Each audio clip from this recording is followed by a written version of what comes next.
ఒక్క మాట అన్నాడు అంటే గృహస్థాశ్రమం గొప్పతనం చెప్పడానికి, భార్య గొప్పతనం, ఆ ప్రస్థానం గొప్పతనం చెప్పడానికి భార్య యందు నిరంతరము ప్రేమ అలా ఉండవలసిందే అన్నాడంతే.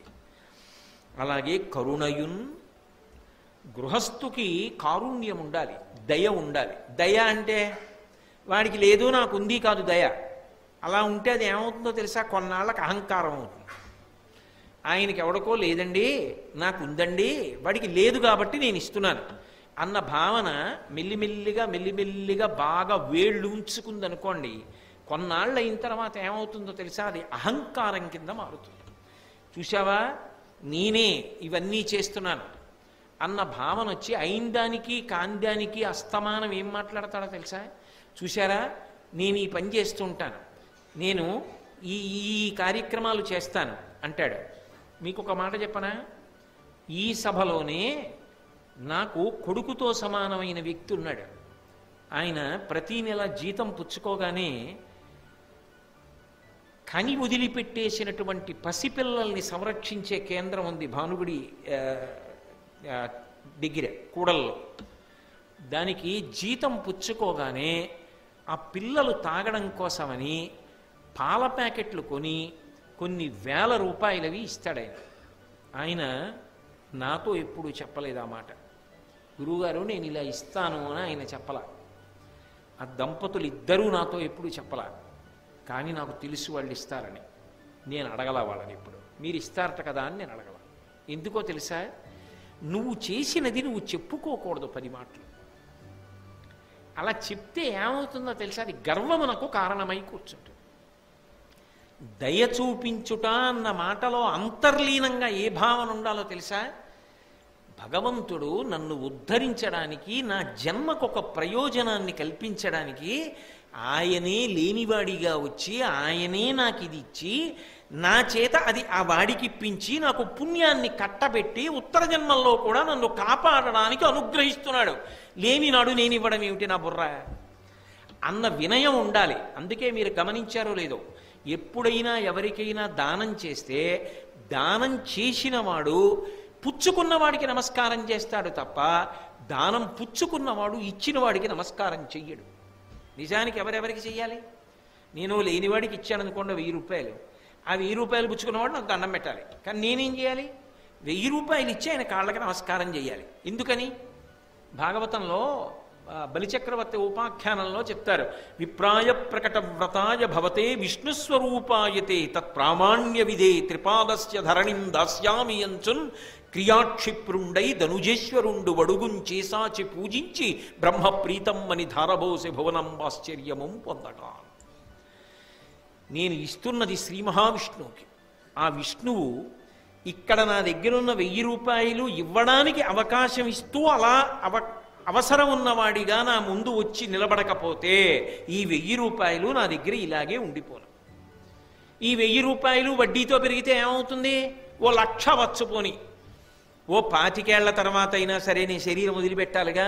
అప్పుడు ఏమవుతుందో డబ్బు అలాగే ఉంటుంది. కింవానేన ధనేన వాజిగరిభిప్రాప్తేన రాజ్యేన కిం కింవా పుత్ర కళత్రమిత్ర పశుభిర్దేన గేన కిం జ్ఞాతైతక్షణభంగురం సపతిరోత్యాద్యం మనోదూరత స్వాత్మార్థం గురువాక్యతో భజ భజ శ్రీపార్వతీ వల్లభం. కానీ ఇప్పుడు సాక్షాత్ భగవానుడు లేనివాడిగా వచ్చి నిలబడి నా దగ్గర 1000 రూపాయలు పుచ్చుకున్న కారణం చేత ఈ 1000 పుణ్యంగా మారింది. ఈ మారిన పుణ్యం ఏదో అది నాతో వస్తోంది జీవుడిగా. జీవుడితో వచ్చి ఉత్తర జన్మలలో నన్ను కాపాడుతోంది ఆ పుణ్యబలం. ఆయన రాకపోతే నేను ఎలా అనుగ్రహింపబడతాను? ఈ 1000 ఇక్కడుండి నన్ను ఏం చేస్తాయి? కాబట్టి ఆయన నన్ను అనుగ్రహిస్తున్నాడా, నేను ఆయన్ను అనుగ్రహిస్తున్నానా? ఆయనే నన్ను అనుగ్రహిస్తున్నాడు పుచ్చుకొని. లేనినాడు ఎలా పుణ్యం ఎక్కడి నుంచి వస్తుంది? కాబట్టి అయ్యా మీకు నేనే నమస్కరించుచున్నాను. అందుకే మీరు ఎప్పుడైనా సరే గృహస్థాశ్రమంలో ఉన్న వ్యక్తికి యొక్క దయ గురించి మాట్లాడేటప్పుడు అవతల లేనివాడున్నాడు కాబట్టి దయతో యువతలవాడు పెడుతున్నాడన్న మాటకు అర్థం అహంకారమును పెంచుకోవడానికని కాదు. అదొక అదృష్టముగా భావన చేసి ఇస్తారు తప్ప అసలు నేను చేశానన్న మాట కూడా ఎక్కువ పర్యాయములు మాట్లాడరు. ఎందుకు మాట్లాడరో తెలుసా? అదే పనిగా మాట్లాడితే అది గర్వమునకు కారణమవుతుందేమో అని భయపడతారు. భయపడి తనంత తాను తెలిసిందనుకోండి, లేదు దానికి ఒక ప్రత్యేకమైన అవసరం ఏర్పడింది అనుకోండి, అప్పుడు చెప్పడం వేరు, నేను దాన్ని విమర్శించను. కానీ అదే పనిగా మాత్రం ప్రచారం చేయకూడదు. నేనండి ఇచ్చేస్తుంటాను, నేనండి ఇచ్చేస్తుంటాను, అస్తమానం అది మాట్లాడకూడదు. ఆ సందర్భం వస్తే మాట్లాడాలి అంతే. లేకపోతే అసలు చెప్పను కూడా చెప్పవలసిన అవసరం లేదు దాని గురించి. ఎందుకంటే దానివల్ల నువ్వు ఉద్ధరింపబడ్డావా, అవతలవాడు ఉద్ధరింపబడ్డా? అప్పుడు మీరు చేసిన దానం ఏదుందో, మీరు దయతో ప్రవర్తించినది ఏదుందో, అది మీ పతనమునకు కారణము కాదు, ఉద్ధరణకు కారణమవుతుంది. మనిషి మనిషిగా ఇంకా ఎదగగలుగుతాడు తప్ప మనిషి అతిశయాన్ని అహంకారాన్ని పెంచుకునే అవకాశం ఉండదు. అది చాలా చాలా గొప్ప విశేషం. అందుకే భీష్మాచార్యుల వారు గృహస్థుకి ఉండవలసిన ప్రధాన లక్షణము కారుణ్యము. ఆ కరుణ లేదనుకోండి, అసలు ఆ గృహస్థాశ్రమానికి అర్థం ఏముంది? ఎందుకు వాళ్ళిద్దరూ భార్యాభర్తలు ఎవ్వరికీ ఏమీ పెట్టరు, భోజనం పెట్టరు, ఓ పండు ఇవ్వరు, ఓ పలకరించరు, ఓ మంచినీళ్ళు ఇవ్వరు, ఓ కష్టపడరు, ఇద్దరూ కలిసి సమాజానికి ఏమీ చెయ్యరు. అప్పుడు వాళ్ళిద్దరూ గృహస్థాశ్రమంలో ఎందుకు వచ్చినట్టు? ఏమిటి తరిస్తారు? కరుణయున్, ఆ ప్రేమ వాళ్ళిద్దరికీ ఉంటే, ఆ దయ ఉంటే, వాళ్ళిద్దరూ కలిసి చెయ్యవలసిన మంచి పనులు చేస్తూ తరించడానికి మార్గం ఏర్పడుతుంది. లేకపోతే ఎందుకు ఇంక చిటికిన వేలు పట్టుకుని సప్తపది ప్రమాణం చేసి 7 అడుగులు వేసి సాధించింది ఏముంటుంది? కాబట్టి కరుణయున్, నిక్కంబునున్, సత్యము మాట్లాడడం అనేటటువంటిది ఎప్పుడూ అలవాటుగా ఉంచుకోవడం చాలా చాలా అవసరమైన విషయం. అయితే సత్యాన్ని గురించి నిన్ననే నేను మీతో మనవి చేశాను. సత్యము అంటే ఒక పెద్ద ధర్మాన్ని ఆవిష్కరించడానికి ఒక చిన్న అబద్ధం ఆడినా అది అసత్యము కిందకి రాదు. సాక్షాత్ కృష్ణుడే భారతంలో అశ్వత్థామహత కుంజరహ అనవయ అన్నాడు ధర్మరాజుని. అశ్వత్థామ చనిపోయాడను, అమంగళకరమైన వార్త వింటే గురువుగారు ధనస్సు వదిలేస్తాడు, అప్పుడు బాణం వేసి కొట్టేయండి అన్నాడు. కృష్ణుడే చెప్పచ్చా అబద్ధం ఆడమని? మరి అలా చెప్పకపోతే, ద్రోణుడు ధనస్సు విడిచిపెట్టకపోతే అసలు పాండవులు గెలుస్తారా, ధర్మం గెలుస్తుందా?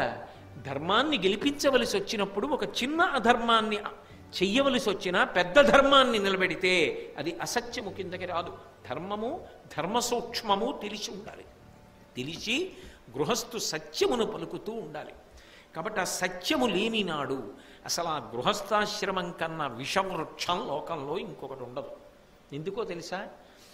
మొట్టమొదట దాని వలన ఎవరికి అలవాటు అవుతుందంటే పిల్లలకు అలవాటు అవుతుంది. తల్లిదండ్రులే పిల్లలకి ఇది నేర్పారనుకోండి, అబద్ధం ఆడడం నేర్పారనుకోండి, వాళ్ళు తల్లిదండ్రులే నేర్పినప్పుడు ఇంకా అబద్ధాలు ఆడడం ఎందుకు ఆపుతారు? అదే ఆడతారు. మహానుభావుడు రవీంద్రనాథ్ ఠాగూర్ గారి చిన్నతనంలో రవీంద్రనాథ్ ఠాగూర్ గారి తండ్రి దేవేంద్రనాథ్ ఠాగూర్ గారు పిలిచి, ఒరే ఎక్కడికో వెళ్ళి ఏదో పని చేసుకురారా అని పంపించాడు. పంపిస్తే ఆయనకి వెళ్ళి రావడానికి దారి ఖర్చులు ఏదో కొంత డబ్బు జేబులో పెట్టుకోవడానికి ఇచ్చాడు.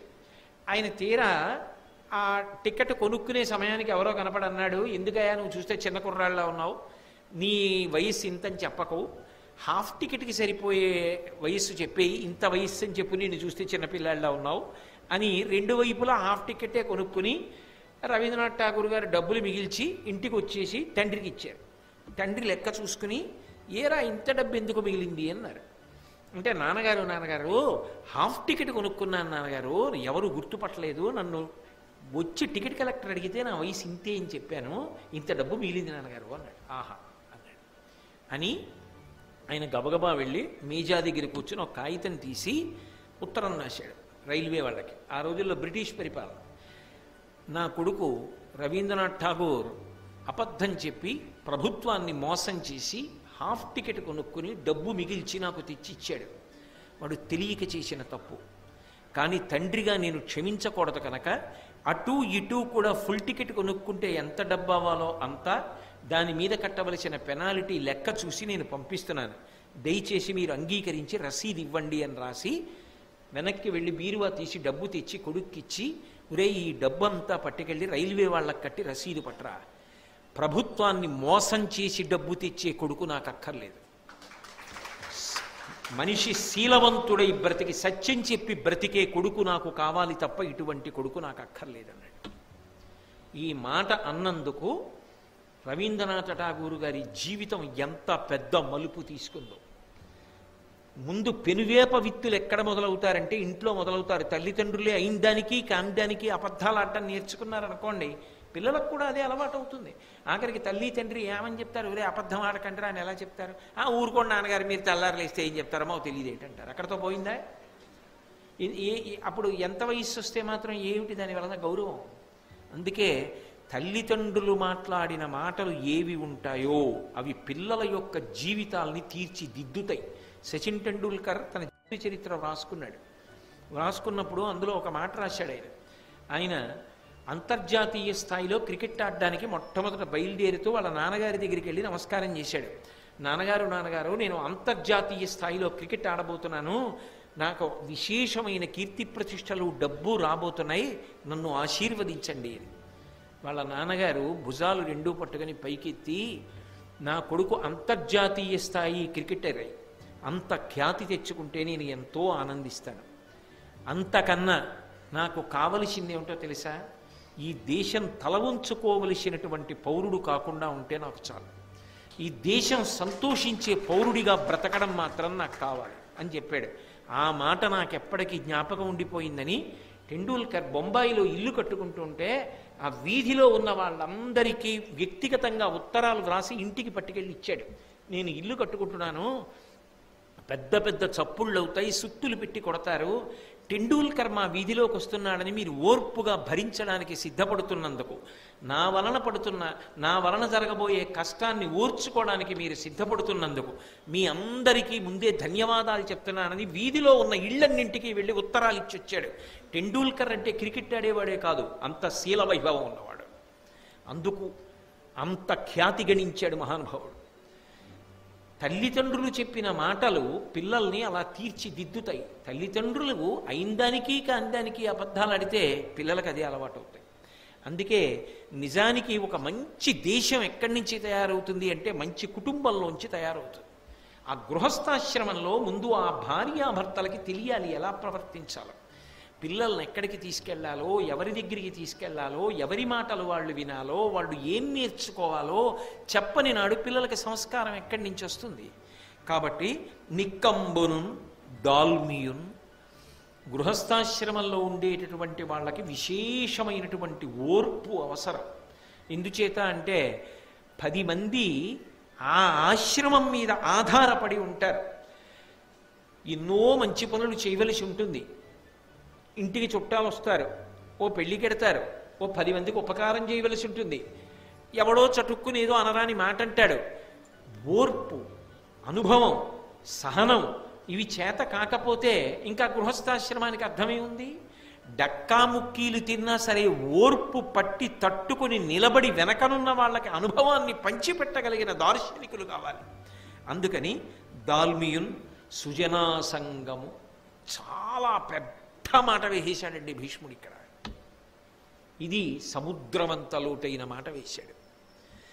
గృహస్థాశ్రమంలో ఉన్న వాళ్ళు వెతుక్కుని ఇది పొందాలి అని చెప్పాడు. సుజనాసంగము ఇది పెళ్ళయిన తర్వాత గృహస్థాశ్రమంలోకి వెడితే మిగిలినవన్నీ దొరికినట్టుగా దొరకమంటే దొరికే విషయం కాదు సుమా. సుజనాసంగము అంటే ఒక సత్పురుషుడితో సహవాసం. సత్పురుషుడంటే తన కొరకే ఆలోచించకుండా సమాజము గురించి ఆలోచించేవాడు, భగవంతుడి గురించి ఆలోచించేవాడు, మంచి గుణములు కలిగినవాడు. ఆయనకి 10 మందితో పరిచయాలు పెట్టుకుందామని, 10 మందితో కలిసి తిరుగుదామని, వాళ్ళ దగ్గర ఏదో ప్రాపకం సంపాదించుకుందామని ఆయనకి సహజంగా అంత కోరిక ఉండదు. ఆయన తనదైన శైలిలో తాను జీవిస్తూ ఉంటాడు. కానీ అటువంటి సత్పురుషుడితోటి సహవాసాన్ని ప్రయత్నపూర్వకంగా కల్పించుకోవాలి. అలా కల్పించుకుంటే కొన్ని కోట్ల జన్మలు సాధన చేస్తే రాని విషయాలు కూడా సత్పురుష సహవాసము వలన వచ్చేస్తాయి. చాలా తేలిక. నేను మీతో తరచుగా అంటుంటా, రామకృష్ణ పరమహంస చెప్పేవారు, ఏనుగు అలా వెళ్ళిపోతుంది అనుకోండి, అది అరటి చెట్టును పట్టుకు లాగుతుంది. అలా వెళ్ళిపోతే అక్కడ ఒక కొబ్బరికాయ ఉందనుకోండి, తీసి నోట్లో పడేసుకుంటుంది. అది మీరు కొట్టడానికి దేవుడికి తీసుకెడుతున్నా సరే అదే నోట్లో పడేసుకుంటుంది. అలా వెడుతూ ఆవు కనపడింది అనుకోండి, దాని తోకట్టుకు లాగుతుంది. దానికి ఇది అది అని ఏమి ఉండదు, అన్నింటినీ పట్టుకు లాగుతూ ఉంటుంది వెడుతూ. అదే మావటి నడుస్తున్నాడు అనుకోండి, అది తొండం ఎత్తగానే ఇలా అన్నాడు అనుకోండి, దింపేస్తుంటుంది. ఏనుగు నిలబడితే కాళ్ళ ముందు అంకుశం పెట్టాడు అనుకోండి, అంకుశం దాటి కాలేదు. మీరు ఎప్పుడు నా గుళ్ళ ముందు చూడండి, కాలెత్తి వెనక్కి పెట్టి ఊపుతుంది తప్ప అంకుశాన్ని దాటదు. మావటికి వశపడిన ఏనుగులా తాను ఎంత బలవంతుడైనా, ఎంత గొప్ప స్థితిలో ఉన్నవాడైనా, నేను ఆయనకి వశపడ్డాను, ఆయన మాటలను నేను ఆదరిస్తాను, ఆయన చెప్పిన మార్గంలో నడుస్తాను అని ఆయనకి కట్టుబడ్డాడనుకోండి, ఆయన ఎంత బలహీనుడైనా కావచ్చు. మావట ఎంత బలంగా ఉంటాడు, ఏనుగు కన్నా బలంగా ఉంటాడా? కట్టుబడిన ఏనుగులా కట్టుబడితే, అరటి చెట్టులాగా పోయిన ఏనుగు తొండం ఎత్తబోయి కూడా అంకుశాన్ని చూసి దింపేసినట్టు, చెడు వైపుకి వెళ్ళబోయిన మనసు రేపొద్దున్న మేము ఆయనతో కలిసి తిరుగుతుంటాం, మేము ఆయన శిష్యులం, మేము ఆయనతో బాగా సాన్నిహిత్యంలో ఉన్నవాళ్ళమని 10 మందిలో ఏమని చెప్పుకోం. అలా ప్రవర్తించచ్చా? నేను అలా మాట్లాడచ్చా? నేను అలా బ్రతకచ్చా? నేను అలా ఉండకూడదని గొప్ప మార్పు వస్తుంది. ఎందుకో తెలుసా? ఒక్క సత్పురుషుని యొక్క దర్శనము చేత మనిషి జీవితంలో అసలు ఎవరూ ఊహించలేనంత గొప్ప మార్పు వచ్చేస్తుంది.